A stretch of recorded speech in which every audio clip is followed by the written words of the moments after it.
Goeiemôre gemeente en 'n hartlike welkom aan elke moeder, elke vrou op die plek mans. Hier is vir nie onbelangrik want die boodskap van grootliks vir die moeders. Maar julle kom ook luister. Okay.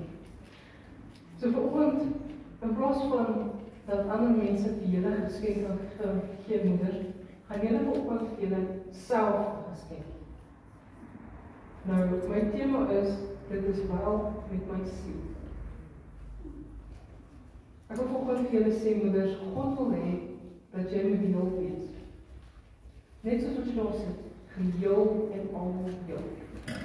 Ek wil vanoggend sê, Jesus het nie met aarde toe gekom en dan die kruis gesterwe en dis dit. Hy het gekom dat jy 'n vol lewe kan hê, 'n kwaliteit lewe kan hê, 'n lewe kan hê wat die moeite werd is. Moeders, elkeen van julle wat hier sit, het 'n storie, het 'n verhaal. Nie waar? Elkeen van julle kan 'n storie vertel. Nou het sy en jy vanoggend 'n gesoute Christen is. Nou al jare en jare en jare nog op die pad stap. Jou liggie is al brandend vir die Here. Jy kan vir ons 'n hele oorwinningsverslag gee met boekdele en bylae en 'n rolsom hier so aan die pad. Party van julle is dalk nog jong op die pad. Julle het onlangs julle hart vir die Here gegee, maar julle staan besig om te kyk wat die Here graag nog vir julle gaan doen. En julle staan verwonderd oor al die seëninge wat julle reeds ontvang het. Maar dalk, net dalk vanoggend, is jy 'n derde tipe moeder. Jou verhaal is dalk nie so sprookieagtig nie. Jou lewe is vanoggend dalk bietjie donker. Jy lewe met pyn, met spart, met regrets oor die verlede. Jou lewe is moeitevol en jy sien nie die seëninge van God raak nie. Jy lewe nie voluit vir hom. Moeder, lewe jy 'n gebroke lewe? Is jy dalk 'n gebroke Christen? Nou wanneer ek praat van 'n gebroke Christen, wil ek graag hierdie demonstrasie gebruik.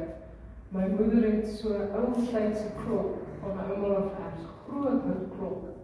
Nou op die uur speel hy hierdie klink soos kerkklok en dit is die mooiste wysie wat hy speel. En op die kwart uur dan dong hy so kort wysie, op die halfuur nou bietjie langer en op die 3/4 uur dan weer 'n langer uur. En die volgende op die uur. Ek weet nie van julle kan 'n ou tydse klok onthou. So hierdie klok het 'n doel, hy het 'n nut, hy wys tyd. En enige plek waar jy huis is, okay, nou is dit 4:15, wanneer jy nou is 1:30 en dan moet jy ook gaan uithaal. Hy dom na 4 keer, en nou is het 4 uur in die middag. So hy is aangenaam, hy klink goed, hy hou tyd. Nou, ek weet nie van julle onthou nie, hy is so sleuteltjie. Jy moet so nou met jou opwen, hy is so 3 plekjes. En as jy vergeet om op te wen, dan hou hy nie meer tyd. En as jy sê, die muziek klink nie meer so fresh nie. Hy klink aardig. Kijk, as jy wil vind nog waar klop, dan gaan jy 'n bietjie skrik. So as ek vraag, is jy 'n gebroke Christen? Dan vraag, lewe jy nog jou doel uit? Lewe jy nog God se wil vir jou lewe uit? Of dink jy dalk vanoggend, God het net belang om jou siel te red, jou hemel toe te stuur en tussenin verder niks? Dink jy hy het belange toe jy dag tot dag lewe? Dink jy hy het belange met jou hartseer en jou pyn en jou smarte en jou verlede? Dink jy dalk wonderwerke en seëninge is vir ander mense?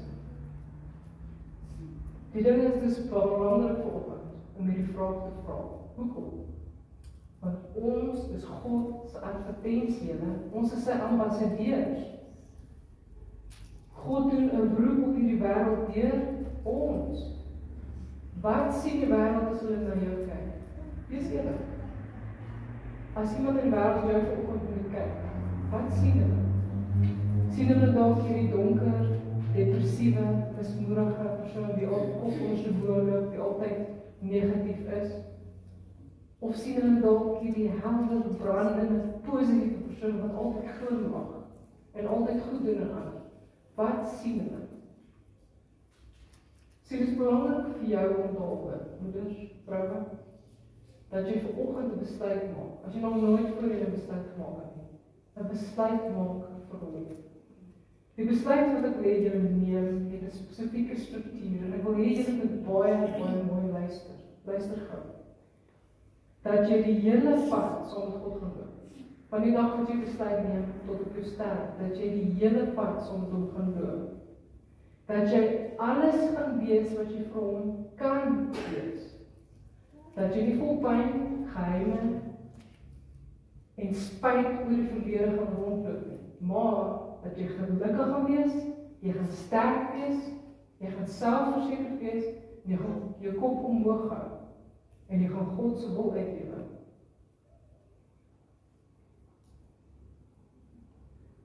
Psalm 147 vers 3, luister mooi, die Gees van die Here is op ons.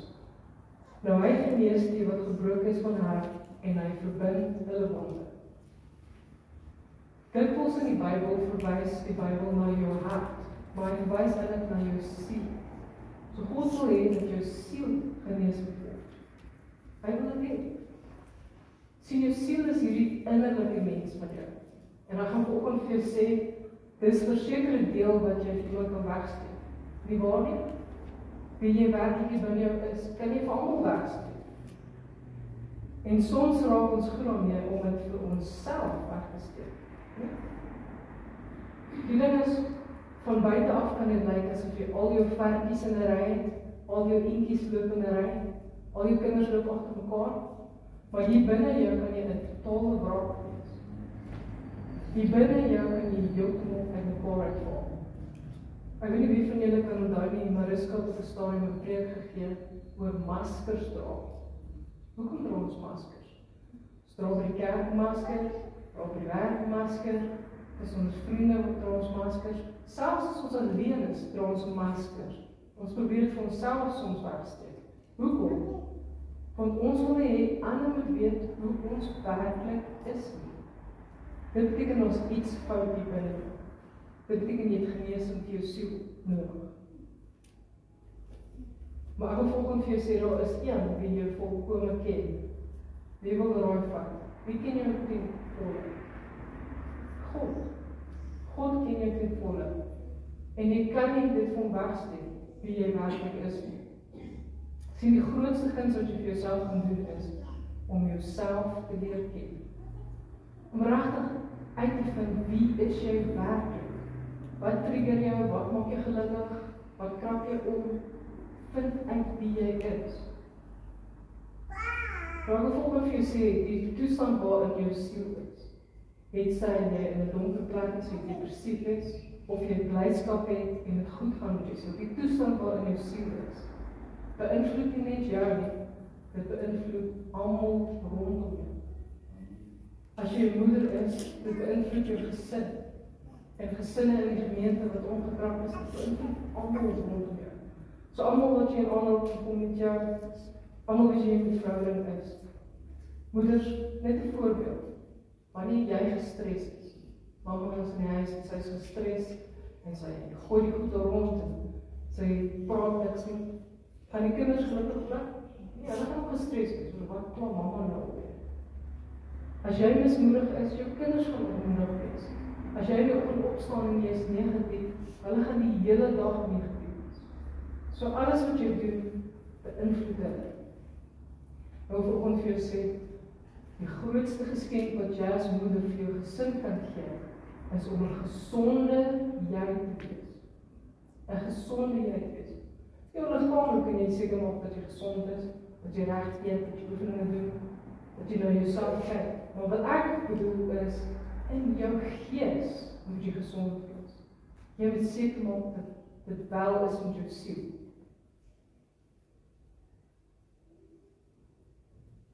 Nou ek wil vir jou vanoggend vra, het jou man en kinders al ooit in die oggend opgestaan en so strapsiekies in die gang afgeloop en gewonder, hoe aarde, wat se weergawe vanaand gaan ons vanoggend kry? Nou wil ek vir jou vra, beïnvloed jy dat jou omstandighede jou emosies beheer, hoe jy gaan wees? Burger het oor Paasnaweek opgestaan, weet nie wie van julle kan onthou wat alles gesê het nie, maar dit is daarop neergekom dat godsdienst gaan nie oor emosies nie. Jy moet nie toelaat as jy emosies bepaal of beheer hoe jy God gaan dien en vir hom lewe in lewe. Nee, want vandag, die weer is erg, My baas is op my case, ek het op my werk verloor, my kinders is moeilik, my vrou is siek. Nee, vandag kan ek nie die Here dien, ek kan nie Christen wees nie, kan nie die voorgeskrifte volg nie, nee, vandag is uit. Of môre, jy kry 'n bonus, alles gaan so goed, jy het 'n hulp om jou stap, jou bankrekening is vol, jy kry geskenke, nee, alles gaan goed kom nie. Vandag is 'n blye dag, my emosies is goed, nee, vandag sal ek die Here dien. Nee, julle, dit hoort nie so te wees nie, jou emosies moet nie bepaal wat 'n Christen jy is nie. Glad. Die ding is, as emosies 'n rol gespeel het, dan was daar nou die kruis van Jesus Christus nie. Dan was daar nooit pyn en smarte en ellende nie. Die ding is, jy moet stabiliteit hê. Moeders, ons moet stabiliteit hê. Ons as vrouens is geneig om vreeslik emosioneel te raak, nie? Ons hoor iets klein en dan onmiddellik kom die trane en die emosies en die gevoel die binne en die vraag. Die ding is, jy kies. Ek wil God dien. Dis nie 'n emosionele besluit nie. Dis net 'n blote besluit. Iets wat jy besluit en jy doen dit nie. Maak nie saak omstandighede nie, maak nie saak gevoelens nie, maak nie saak vrees nie, jy doen dit net. En jy moet ook nie toelaat dat die emosies of die vrese of die reaksies van ander mense beïnvloed hoe jy gaan wees. Sonder jouself af en lewe jou doel uit en lewe dit voluit met blydskap. Maar wanneer jou siel gewond is, nou, daar is verskillende redes hoekom mense siele gewond is. Iemand het jou te nagekom in die verlede, het ook 'n verlies gehad, iemand het ook iets van jou gesê, en jy dink dalk jy's onwaardig. Daar is verskillende maniere hoe jou siel gewond kan word. Maar wanneer jou siel gewond is, dan beseer jy ander mense. Nie waar nie? En wie beseer ons die ergste? Die mense wat ons gewoonlik die meeste voor lief het.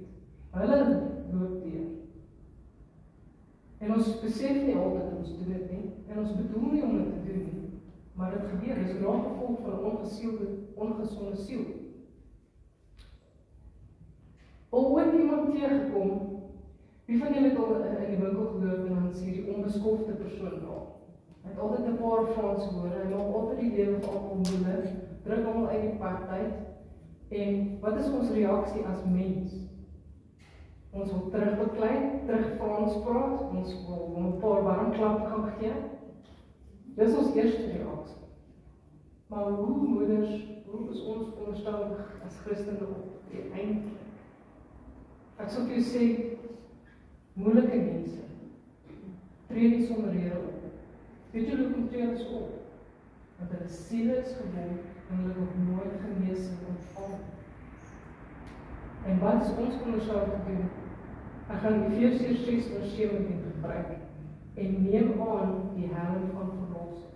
Ons as Christene, ons almal ken gedeeltes van Paulus waar jy geestelike oorlogvoering doen. Wat moet julle elke oggend doen? Die wapenrusting van God aantrek, reg? Die skoene, bereidwilligheid van die evangelie, die borsvalte van geregtigheid en die helm van verlossing. Hierdie is 'n belangrike, want dit beskerm jou denke en wat jy doen. Nou, wat is die helm van verlossing? Baie mense sukkel bietjie met hierdie ding.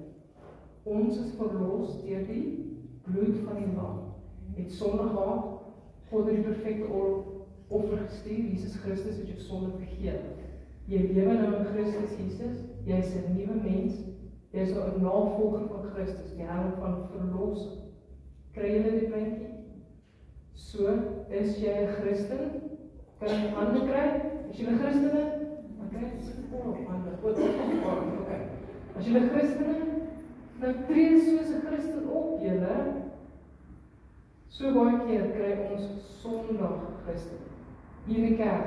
Amen, halleluja. Asof jy bid, jy is so heilig en wonder. Maandag is jy 'n totaal ander mens. Niemand gaan jou herken nie. Ons is Christene 24/7, nie wanneer dit ons pas nie. Die ding is, die groot ding is, die oomblik toe jy besluit, ek wil Jesus Christus volg, het jy jou eie wil, jou eie begeertes, die eie ek, gekruisig, Hoor jy mooi? Jou eie wil, jou eie behoeftes, ongeag persoon in self, het jy gekruisig en raai waar. Wat is jou veronderstelling op te fokus? God se wil ter alle tye. Nou waar jy loop, waar jy iemand teekom, as jy dink jy moet iets gaan doen, vra ter alle tye. Vader, wat is u wil? Waar wil u hier uitgaan? Wat wil u hê moet ek sê? Nou is God se wil en God se plan belang. En jou eie ek, die ou natuur. Wat het gebeur toe julle Jesus aangeneem? Julle het 'n nuwe natuur gekry. Een wat die voorbeeld van Jesus, soos Jesus is. Jesus het die perfekte voorbeeld gegee van hoe om op te tree in alle situasies. Ons moet nou soos hy is, meer en meer soos hy, heilig lewe. Ek weet nie wie van julle kan onthou, ek het op 'n stadium 'n preek gegee oor godsvreesende moeders, die kragtigheid van wees. Nou wil ek vanoggend vir julle vra, is julle nog steeds godsvreesende moeders? Amen. Dan gaan julle enigiets doen om hom te behaag. Julle gaan enigiets doen om sy wil te soek en dit uit te lewe. Maar ek wil vir julle vanoggend vertel van 'n donker gat. Hoe dink julle hoe aardig? Hoe kom die preek nou oor 'n donker gat praat? Want ek wil vir jou sê, as jou siel ongesond is, wanneer jy negatief is, wanneer jy depressief is dit waar jou siel gaan vertoef, 'n diep donker gat.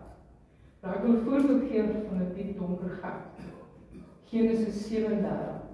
Wie van julle ken die verhaal van Josef? Ons almal het daai fliek gesien, Joseph in die Technicolor Dreamcoat, reg? Josef met die drome en hy het uitgeleed. Nou weet jy, Josef het kroonbroers gehad en hy het kroonbroers gehad, hele string vol broers. En weet jy wat het sy broers besluit om te doen met Josef? Om hom dood te maak, nee? Hulle wil hom al dood hê. Het jy al ooit op daai punt gekom dat jou hele gesin nie wil dood hê? Nee. So jy gaan baie ver moet soek om iemand te kry wat meer onregverdig as Josef behandel is. Sy broers vat hom dan na 'n ver verlate plek en gooi hom in 'n baie diep donker gat. Hy kan nie daar uitklim nie, daar's nie kos nie, daar's nie water nie, dis donker, dis koud. Hy weet nie of hy ooit weer lig gaan sien nie. Hy weet nie hoe lank hy nog gaan lewe nie. Daar is geen hoop. Nou dis presies waar jou siel vertoef. So wanneer jy depressief is, hoe langer jy in 'n diep donker gat is, hoe erger raak dit. Wees eerlik. Jy gaan meer negatief wees, jy gaan meer ontspannig wees, jy gaan al hoe meer depressief raak, jy gaan nie meer hoop sien in die lewe nie, jy gaan maar net soos 'n leeddop aansloer deur jou lewe.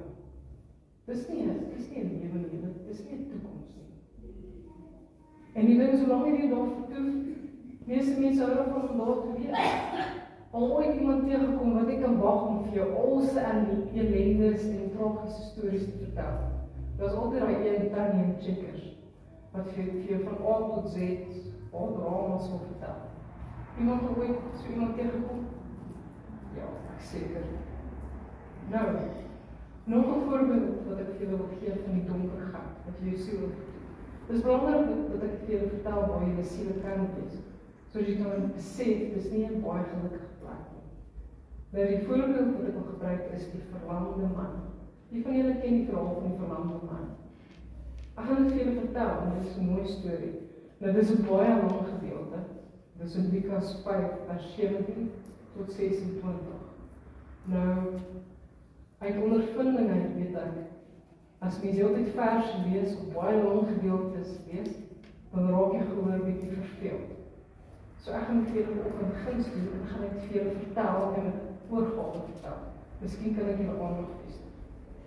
Nou Jesus, hierdie wonderlike man, en hy is vol krag om te genees.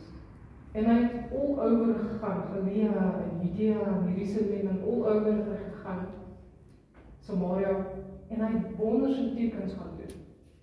Maar nou bevind ons hom hier in hierdie vertrek. En hy is besig om 'n skare van mense te leer. Okay?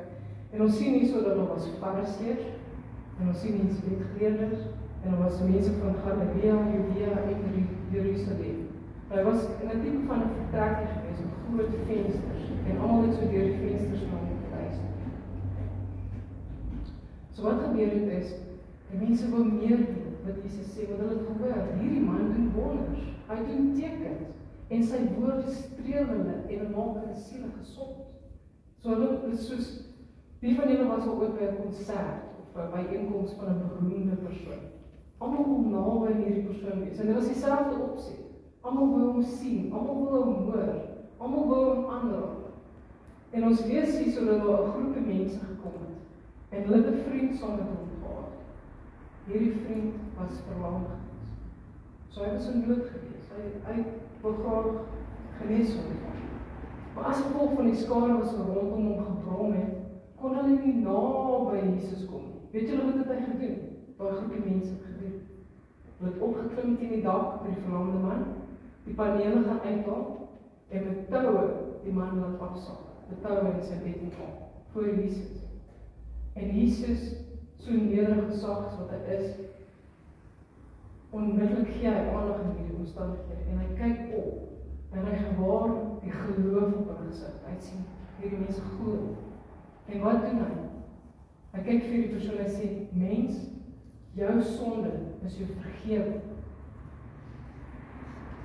En soos julle die fariseërs en die skrifgeleerdes ken, was hulle onmiddellik op hulle been. Hoekom? Hierdie was mense wat die skrif geken het, dag na dag gekwoteer en dit bestudeer en dit tot op die letter gevolg het. En volgens hulle geskrifte kon net God, die almagtige Vader, skepper van hemel en aarde, sondes vergewe. Hier is 'n blote mens en hy sê, jou sonde is jou vergewe. En Jesus sien dit. En hy sê dit, hoor julle, en hy sê dit vir hulle, okay, wat is makliker om te sê, jou sonde is jou vergewe, of staan op, vat jou bed en gaan huis toe. Maar hy sê, sodat julle mense hier rondom kan weet, dat die Seun van die mens, Jesus Christus, mag het, om hier op hierdie aarde sonde te vergewe, het ek gesê. En hy sê toe vir die verlamde man, staan op. En weet julle wat? Die verlamde man het onmiddellik opgespring, sy bed gevat, en hy is toegegaan. Onmiddellik is hy genees. Nou, hierdie verlamde man, ons staan net oorlik stil by hierdie verlamde man. Ons praat vir 'n donker gat. Dink julle hierdie verlamde man se lewe was lekker? Nee. Kan ons almal op ons bene gebruik? Prys die Here, ek glo so. Hierdie verlamde man kom. Ek weet nie wie van julle was op by 'n sterwensbed gewees van iemand wat bedwend is nie. Onder hulle velle kry hulle hierdie seer. En dit is baie seer. Of hulle kry gordelbloos wat ook baie seer is. En iemand wat nie baie oefening kry, sy longe onder lyk. So hulle kry swaar asem, want hulle moet op suurstof gaan. Hulle harte kry nie baie oefening, so alles lei daaronder. So liggaamlik moes hy pyn gehad het en swak gewees het en gesukkel het deur. En ons lees in 'n ander plek dat hierdie verlamde man was verlam vandat hy kind was. Dink toe jy kind was, jy het buite hardloop gespeel, in die water gespeel, in die son, allerlei dinge gaan doen. Dit was lekker. Jy kon kind wees, jy kon lag en te kere gaan. Hierdie verlamde man moes iewers te gaan as kind en net gaan kyk hoe almal anders aangaan met hulle lewe. Trou, kinders hê, 'n lekker lewe. So ek dink hier in sy binneste was dit 'n diep donker plek, depressie en vrae en woede en neergedruk. So hierdie donker gat is presies waar jou siel is, as dit nie wel gaan met jou siel. Maar wat gebeur met hierdie verlamde man? Jesus kom in die prentjie. Nee? Jesus kom in die prentjie. En wat doen Jesus vir hierdie verlamde man? Eerstens hy vergewe sy sonde. En tweedens hy sê, kom staan op en gaan huis toe. Wat sê hy eintlik vir hom? Gaan en lewe 'n volle lewe, gaan geniet jouself. Gaan lewe in oorvloed. Hier's jou kans. Alles is vergewe en jy kan nou alles wat jy al die jare wou doen, gaan doen dit. Vryheid, vreugde, blydskap. En dis presies wat hy vir jou sê. Weet jy iets wat jy al jare saam dra? Het jy negativiteit? Het iemand jou seer gemaak? Het jy bitterheid? Het jy spyt oor keuses wat jy nie gevat het nie? Het jy spyt oor jou lewe? Het jy meer geld gehad, meer vriende? Is daar onrus in jou siel? Wat sê God vir jou?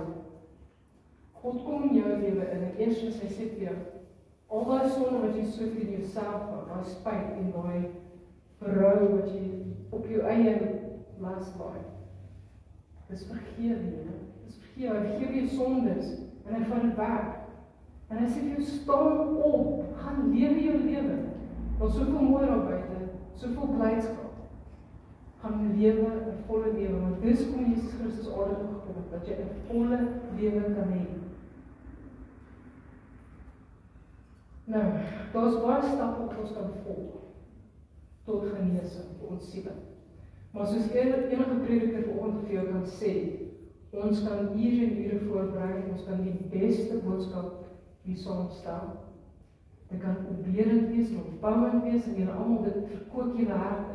Maar as jy nie vandag huis toe gaan en gaan doen wat ons sê, was dit alles vernietig. So maak 'n besluit. Nou, moeders, vroue, julle is gewoon die eerste een wat die hoekom jou indruk. Hoekom? As iemand vir jou sê, jy moet iets doen of iets verander, onmiddellik is wat, maar hoekom? Nie waar nie? Maar ek wil vir julle sê, hoekom? Hoekom moet julle julle siele gesond hou? Dink mooi daaraan. As jy onrus in jou siel is, jou liggies skyn nie baie help nie. Party van julle liggies is al lank opgeblis. En die ding is, omdat jou lig donker is, loop dit oor in jou gesin. Jou gesin is donker, depressief, negatief, niks goed kom daaruit. Die man en die vrou beklei al ewig, die kinders beklei al ewig, daar's geen liefde, daar's geen vreugde. Klomp gesinne in die gemeente wat so is, hoe gaan die gemeente wees? En die gemeente is onderstaan om die liefde van Jesus uit te dra. Hoe? So dis hoekom, dit moet by moeders begin, wat die verandering maak. Want net moeders kan my besluit maak. Want wanneer jy genesing vir jou siel ontvang, jy straal liefde in. Alles wat jy doen jy met ontferming en met liefde. Jy het hierdie brandendheid in jou siel. Jy het 'n rimpel in jou stap. En die ding is, wanneer jy brandende moeders in die gemeente het, dan vloei dit oor na die hele gemeente toe. As gevolg van moeders se besluite, het jy gesinne wat gesond is en voluit lewe vir God. Die teenoorgestelde is net so waar. Vrouens, moeders, wat sal gebeur as jy 'n hele gemeente vol vrouens het wat altyd negatief is, altyd neergedruk is, nie positief is oor enigiets, en ek sien die pastoor skud sy kop hier voor, dit is nie baie goed nie. So, uiteindelik kom ons by die stap en vergewe my preek is bietjie lank, verder nie. So my fokus vanoggend is om vir julle raad te gee, dat julle op die einde van die dag kan sê, dit is wel met my siel, dit is so kosbare kragtige woorde, en dit is so nodig. Maar ek wil vanoggend vir julle dadelik sê dat dit gaan nie 'n uur vat nie, dit gaan nie 'n dag vat nie, 'n week of 'n maand vat nie, dit kan dalk 'n jaar vat, jare vat, maar dit is baie nodig. Dit gaan ook vra dat jy deur baie pyn, deur baie trane moet werk. Dit gaan veroorsaak dat jy mense moet vergewe, en dit is nie altyd maklik nie. Maar ek gaan jou beloof, as jy vandag die besluit neem, dan gaan jy 'n sterker, gaan meer positiewe, meer bereikbare persoon wees vir God. Dit gaan jou hele gesin opkikker, gaan soveel meer beter lewe wees om te lewe. Positief lewe. Nou, punt nommer 1, uiteindelik. So, jy moet God se onvoorwaardelike liefde, sy onvoorwaardelike volmaakte liefde vir jou ontvang. Hoor jy nou? Sy onvoorwaardelike liefde vir jou wat jy ontvang. Het is baie maklik om vir iemand te sê, God het jou lief, Jesus het jou lief. Het is maklik om het te hoor op, as iemand vir jou sê, Jesus het jou lief, so ek lief. Maar om het regtig te glo en dit jou eie te maak, dis nie so maklik. Nou hierdie liefde van God is 'n geskenk. Dis 'n geskenk. Jy kan nie werk daarvoor nie. Jy kan nie vir jou gegee word as 'n beloning. Dis 'n geskenk wat jy moet ontvang. Niks wat enigiemand op buite die wêreld rondom jou, in jou gesin of in 'n gemeente kan doen, kan verhoed dat God jou liefhet. Luister mooi, liefde is nie iets wat God kies. Nou wil ek dit doen, of nou wil ek dit nie doen nie. Luister mooi, hoekom? Want God is liefde. Hy betoon nie liefde nie, hy is liefde. So enigste volmaaktheid van liefde, al die volmaaktheid van liefde, al die dele wat jy in die Bybel lees van wat liefde is, betrek alles, hoop alles, glo alles, gee alles. Daai volmaaktheid van liefde is God. Sien, God is jou onvoorwaardelik lief, net soos wat jy is.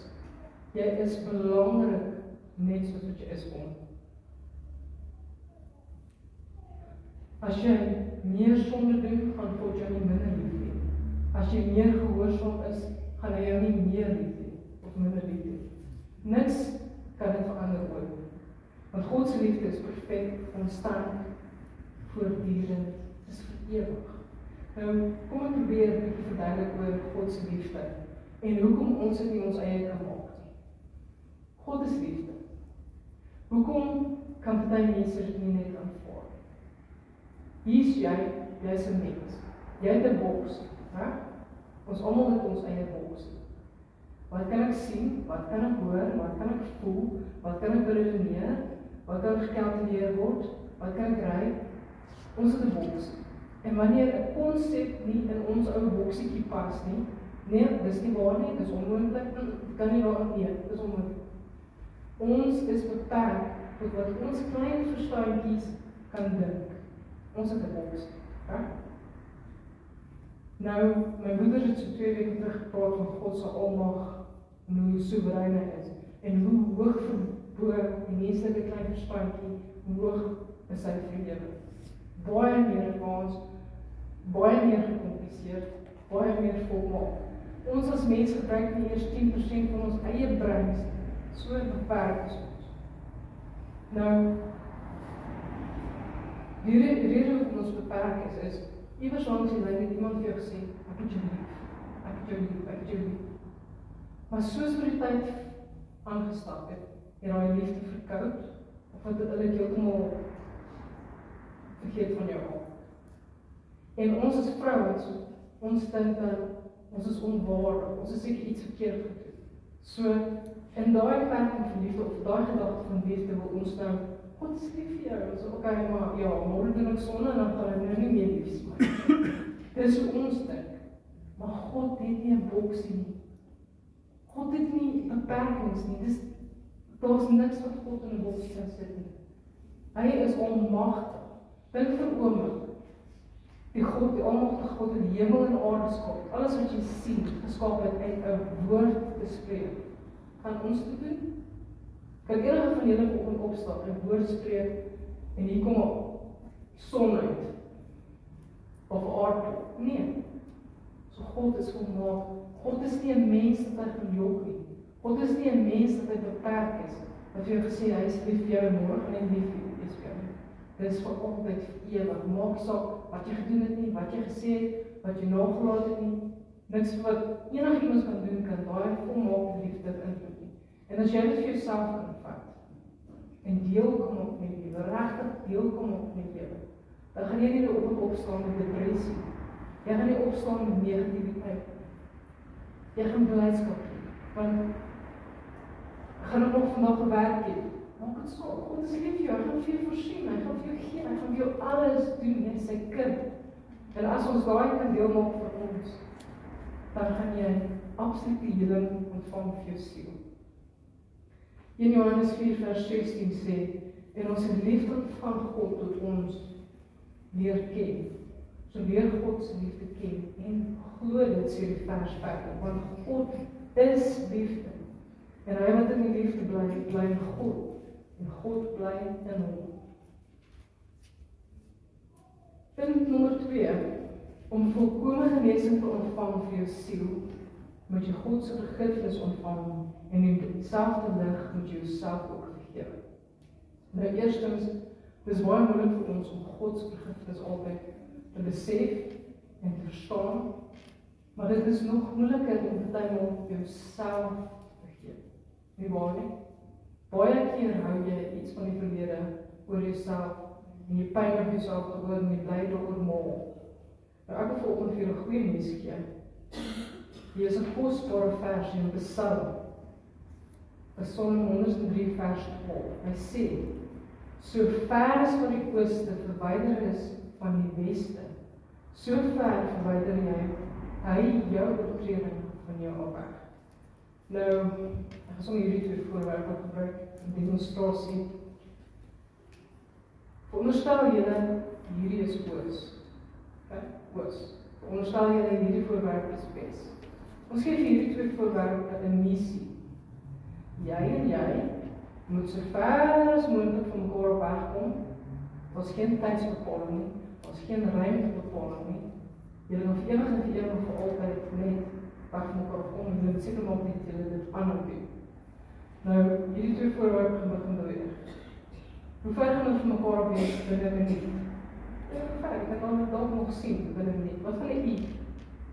Jy gaan tans op nodig om te kyk waar is dit weer. Nou ja, hoe ver gaan hierdie twee van mekaar op wees?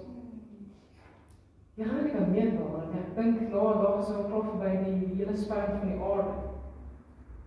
Na so 2 weke, ek dink hierdie een is al by die son verby en daai is al amper by Jupiter. Okay? So besef julle hierdie absolute unieke voorbeeld wat die psalmdigter gee. Hierdie afstand kan nooit ooit gemeet word. En dit is ever expanding. Nou jou sonde, jou oortrede, jou tekortkoming, die goeders wat jy so teen jouself hou, dit is so ver God, hierdie afstand nie kan gemeet word, van jou af verwyder. Wie is jy, klein nietige mens, met beter gehaal? As God dit vergewe het, let go. Jy hoef nie dit in jouself te hou nie. Jesus Christus het die prys betaal op die kruis. Van die oomblik wat jy geasemhaal toe jy gebore is, tot jy jou laaste asem uitblaas. Al daai sonde is reeds vergewe. So let go. Daar's geen rede hoekom jy nog moet vashou. Want om sonde op jouself en in jou hart te hou, is gif vir jou siel. Dis gif. Ek wil vir julle vra, wil julle 'n lewe saam met Jesus Christus loop? 'n lewe van oorwinning, 'n lewe met 'n toekoms, 'n hoop op 'n ewige lewe daarbo, waar geen pyn, geen smart, geen trane meer is nie? Of wil julle hierdie lewe hê met twis en haat en op 'n hoopie sit en regret hê? Wat wil julle hê? Julle kies. Jeremia 29 vers 11. Want ek weet wat gedagtes is nou God. Ek kan gaan na julle koester, spreek die Here. Elkeen van julle, die gedagte wat hy oor jou het, is vol. Gedagtes van vrede en nie van onheil nie. Om julle 'n hoopvolle toekoms te gee. Wat het ek in die begin gesê? God wil hê jy moet heel wees. Geheel en al heel. Hy wil vir jou hoop gee, hy wil vir jou toekoms gee. Nou, nommer 3, dit loop so hand in hand aan nommer 2. So, God vergewe jou, jy vergewe jouself, wie is die derde party? Wie wil raai van? Ander vergewe, ne? Almal wat jou seer gemaak het, almal wat jou te nagekom het, almal wat jou hele lewe omver gegooi het, wat jy in hierdie diep donker gat is, jy moet hulle vergewe. En dan gaan jy sê, dis nie vir hulle ondolwe nie, dis vir jou ondolwe, sodat jou siel genesing kan ontvang, sodat jy kan heel wees, sodat jy kan blydskap ontvang en vreugde ontvang. Wat staan in Matteus 6 vers 9 tot 13? En ek hoop almal kan dit my sê, want dis die belangrikste deel van 'n Christen. Enig iemand? Matteus 6 vers 9 tot 13. En so moet julle bid. Ons Vader, wat in die hemel is, wat U naam geheilig word, dat U koninkryk kom, dat U wil geskied, net soos op die aarde so in die hemel.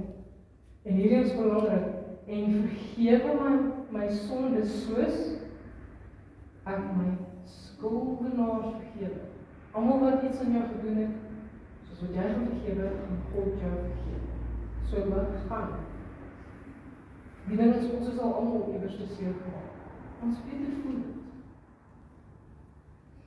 Ons weet hoe dit voel om te nagekom word. En ek sal vir jou sê, daar is altyd iemand wat met woede rondloop, met haat rondloop, wat met 'n vengeance rondloop. Altyd. En weet julle, hier in hierdie gemeente kry mense dit ook. Jy kry altyd iemand wat kwaad is vir iemand anders. En dit veroorsaak negativiteit, dit veroorsaak skering, dit veroorsaak dat mense uit die kerk uitgaan.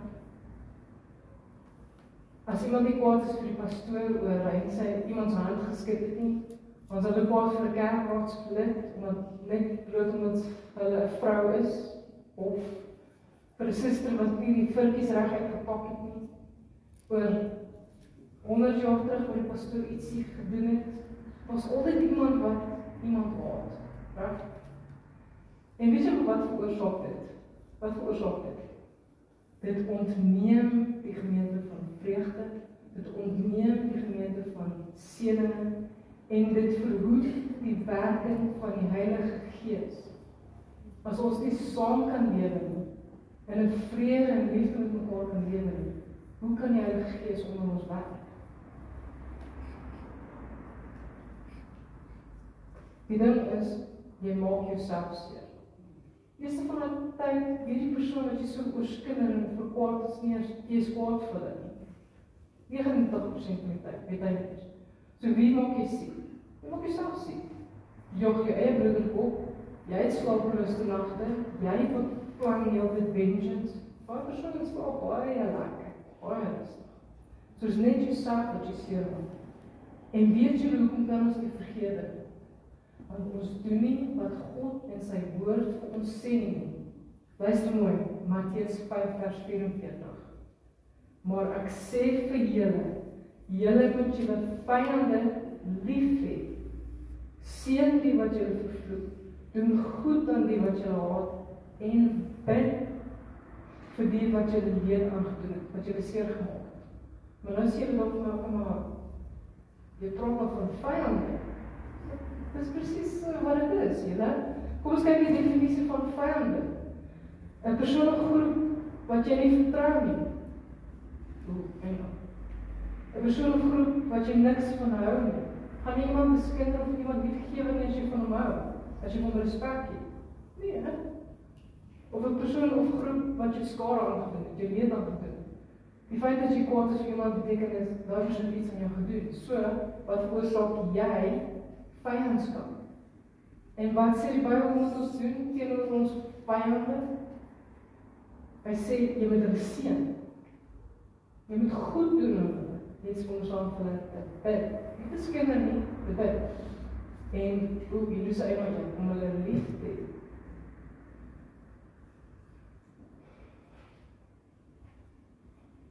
Die ding is, moeders, vroue, manne, ons moet ter alle tye die voorbeeld van Christus uitleef. As jy vanoggend sê, ek is 'n Christen, dan moet jy soos een optree. So wanneer iemand teekom, en hy maak jou seer, is wanneer iemand teekom, en hy iets teen jou gesê, of hy beskinder jou, of hy maak jou seer op een of ander manier, bid vir die persoon. Doen goed aan die persoon. Ons moet nie kwaad met kwaad vergeld nie. Ons moet goed met liefde, ons moet kwaad met liefde vergeld. Nou, punt nommer 4. Geen meer selfbejammering. Wie van ons het al op die gesit om onsself aan jammer kry? Dis eerlik. Oor enigiets. Wie het al op die gaan sê, ek is al so jammer. So, ons almal het nog gedoen, maar ek wil vanoggend vir jou sê, moeder, vrouens, daar is altyd iemand daar buite wie dit erger as jy het. Altyd. Jy dink daar, ek moet opstaan in die oggend en werk toe gaan, Ek moet al die probleme van die baas gaan uitsorteer. Almal is moeilik, almal wil vir ons praat. Niks is ooit reg daar nie. Ek kom in die middag by die huis, wie weet wat die tyd. Ek moet nog vir my kinders sorg, ek moet vir kos maak, ek moet hulle klere optel, ek moet help met huiswerk. Ek kry net nooit tyd vir myself. Nie waar nie? Wat word so gevoel? Ek wil vir jou sê, daar iewers buite in die wêreld is 'n moeder. Geen arms het nie, geen bene het nie. Sy wens sy kan net op kind vashou. Sy wens sy kan net iets vir hulle doen. En hier kla jy oor al die goeders wat jy vir hulle kan doen. Daar buite in die wêreld is daar 'n moeder, 'n vrou, 'n sewe vrou, wat die kinders kan hê. Maak saam wat die rede is nie. Sy kan die kinders hê nie. Elke ander moet sy vir kind. En jy het hele string kinders, en jy kla al jou voorhou. Daar buite is 'n moeder, wie jong getroud is, nou net 'n babie gekry.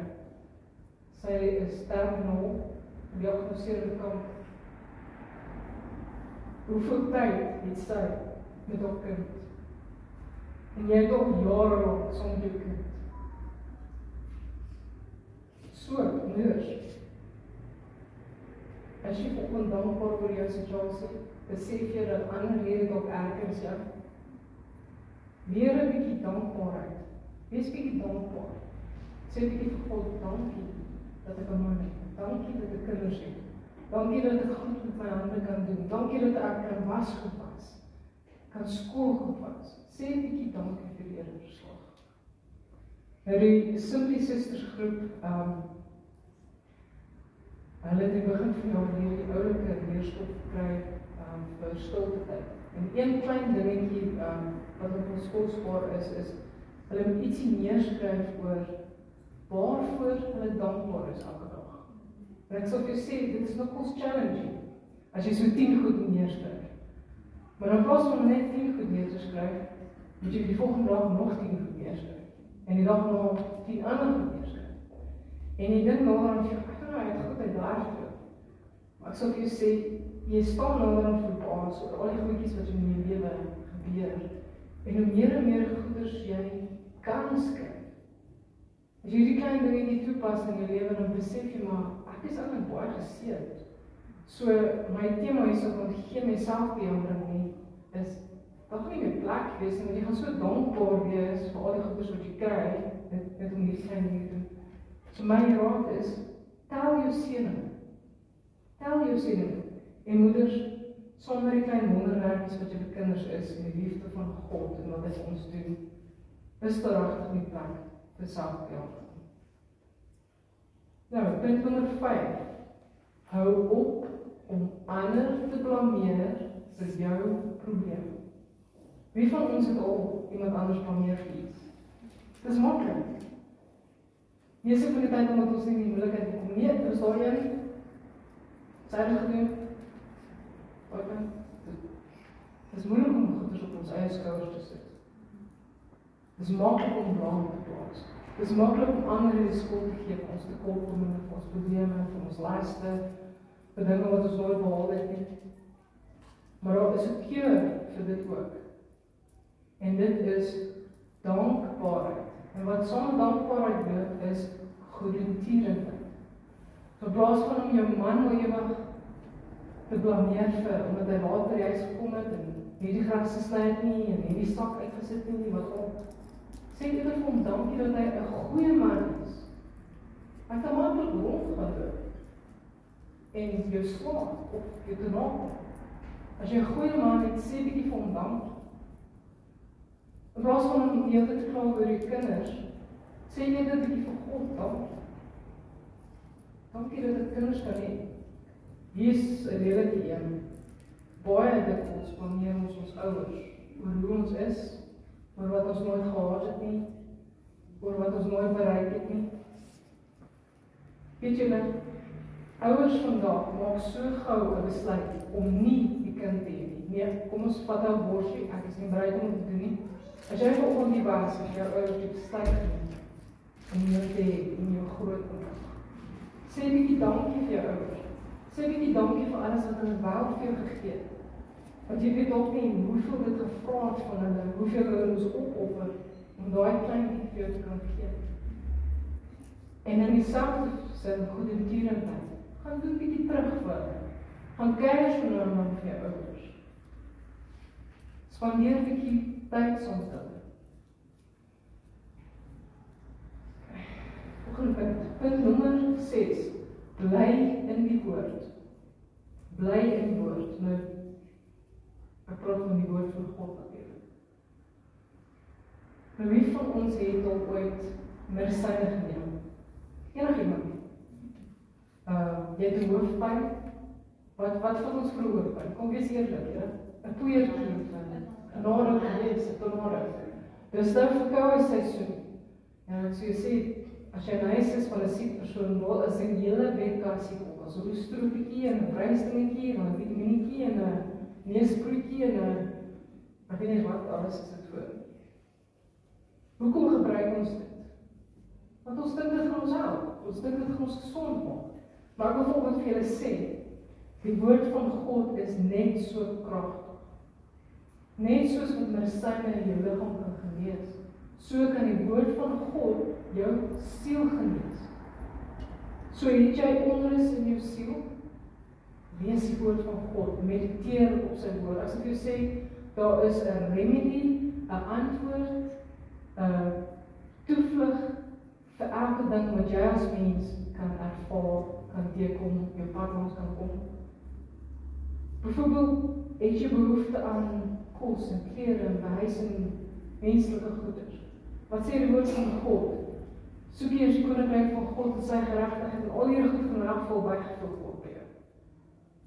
Of het jy dalk 'n behoefte vanoggend om bruikbaar te wees? Jy dink dalk, ek doen niks nuttig met my lewe nie. Vader, ek wil meer nuttig wees. Gaan dan nie en maak disippels van die nasies. Dubbele naam van die Vader, Seun en die Gees. Die medisyne is nie altyd lekker nie, maar jy gaan medisyne kry. Wie van julle hou van grandpas? Die smaak van grandpas? Nee, maar dit maak jy gesond. Dit help baie hoofpyn. Ons hou nie altyd daarvan wat ons kry in die woord van God nie, maar dit is tot heling in jou siel.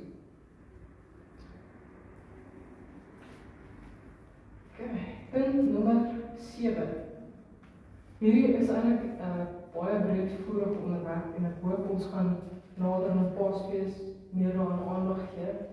En dit is, laat toe dat die Heilige Gees jou lei. Die oomblik as jy God 'n besluit maak en Jesus aanvaar, die volmaakte offer, en jy besluit ek wil Jesus volg, ek wil hom aanneem as saligmaker en verlosser, wat gebeur dan? Die Heilige Gees kom woon in jou. En die Heilige Gees het 'n doel. Wat is sy doel? Om jou te leer en jou te lei en jou te onderrig, jou te beskerm, jou te help om God se wil te soek. Maar ek sal vir jou sê, die Heilige Gees weet presies watter pad jy moet stap om genesing te ontvang en watter paaie jy moet vermy, want dit gaan jou siel skade doen. So die enigste punt wat ek hier vir julle wil gee is, luister na die stem van die Heilige Gees wat in jou is. My laaste punt is, en hierdie deel vra iets van ieder en elke moeder. Hierdie vra iets van jou. Die opskrif hier is, gee jou deel en geen meer verskonings nie. So dit vra iets van jou. Wat vra dit van jou? Aksie. Hierdie vraag van jou moeder, aksie. Wat se aksie? Om 'n aktiewe keuse te maak. Jy het vanoggend 'n kosbare, lewende, inspirerende woord gehoor, wat jou hele lewe kan verander, jou hele lewe kan verryk. Jy kan besluit om dit te doen of nie te doen. So dat vanoggend maak 'n keuse. Die tweede een is, maak positiewe verandering. Ek het vir julle raad gegee oor hoe julle die siel kan genees. Wat ook al van hulle, julle moet onthou, die Heilige Gees sal dit opbring, julle sal dit onthou. Maak positiewe veranderinge, soos byvoorbeeld, spandeer meer tyd saam met God. Bestudeer die woord van God en is heling vir jou siel. Doen goed aan ander. Dit is goed vir die siel. Of luister vir Heilige Gees, ek kan nie allemaal doen nie, maar jy het dit gehoor. So besluit om dit toe te pas in jou lewe. Maak 'n besluit, pas dit toe. Die derde een is, hou op met verskoning soek.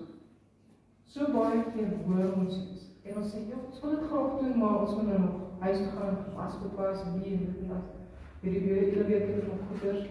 Hou op verskoning soek. Pastoor het net laasweek gesê, die tyd is min. Jy weet nie hoeveel tyd jy nog het nie. As jy kyk na die wêreld, weet wie van julle kyk na die nuus op die TV of luister op die radio of YouTube nie. Dit gaan woest daar buite. Daar's oorlog, daar's gerugte van oorlog, daar's tsunamies oorste, daar's aardbewings. Hier is die teken van die tye, julle. Daar's profeseë wat tot vervulling kom. Die tyd is naby. Hou op verskoning soek. Jy het dalk nie meer nog kans nie. En die laaste punt is hierdie nuwe ingesteldheid waar jy keuse gemaak het, positiewe aksies inneem, omhels dit. Besluit vir dit en go for it. Let God. So let go of your problems and let God. Doen dit net. Jy moet net besluit. God sal 99% die res vir jou doen. Jy moet net 1%. Jy moet net besluit. God sal jou help. Nou vir afsluiting, dis tradisioneel om net 'n opsomming te doen van die predik, die highlights. Maar ek gedink ek wil vanoggend iets ligtelik in die afsluiting. Hierdie dinge wat ek genoem het, gaan 'n tyd vat. Soos ek julle gesê het, dit gaan nie net 'n week wees, 'n maand nie, kan 'n paar jaar vat om deur al julle probleme te werk, om te vergewe en julle vir jou siel ontvang. Hierdie goedjies is goedjies wat julle elke dag kan doen, wat onmiddellik vir julle siel kan verkoop. En die eerste een is, wanneer jy môreoggend opstaan, kies om positief te wees. Dit is nou 'n dom dingetjie, maar kies om positief te wees. As jy opstaan en seer en pyn en dit hol buite en jou gesin is moeilik, kies jy om positief te wees. En jy gaan sien, daai positiwiteit gaan soos 'n vuilpruim versprei. Klein dingetjie om te doen, kies positiwiteit. 'n ander ding wat ons kan doen wat goed is vir jou siel is, doen net ietsie lekkers. Klink eenvoudig, maar doen net ietsie lekkers. Dit is goed vir jou siel. Byvoorbeeld, het jy 'n hobby? Ons almal het seker al iewers van ons lyn gesien. Ek wil so graag die doen of daai doen. Versamel seels, skilder 'n prentjie, tel klippies op en versies op. Baie mense hou van bak. Gaan bak. Of gaan YouTube toe, daar is hordes goed op YouTube wat jy kan doen, fruitelappies maak of blommerangskippings. Gaan kyk ietsie wat jy van hou en probeer dit. Sulke klein goedjies is goed vir jou siel. Of as jy meer avontuurlustig wil wees, gaan bungee jump. Dit raadpleeg net eers jou dokters vir die wat in verder jare is. Of jy sê jy is nou 'n bietjie way out bungee jump of deep sea dive. Gaan doen 'n sport. Soos Burger, hy is mal oor fietsry, gaan ry fiets. Of gaan doen yoga. As jy nou sê, ek is nie op ons flexible nie, gaan stap in God se natuur. Ons almal kan stap, ons almal hier gekom, so ons kan almal stap. Gaan net en gaan praat met die Here, voel die son op jou gesig, hoor die wind deur die blaartjies, en geniet net die Here. Sulke klein veranderingkies is helend vir jou siel. Nog 'n dingetjie is, hou op om gekompliseerd te wees. Ons as vrouens is mal daaroor om alles te kompliseer. Nie waar nie?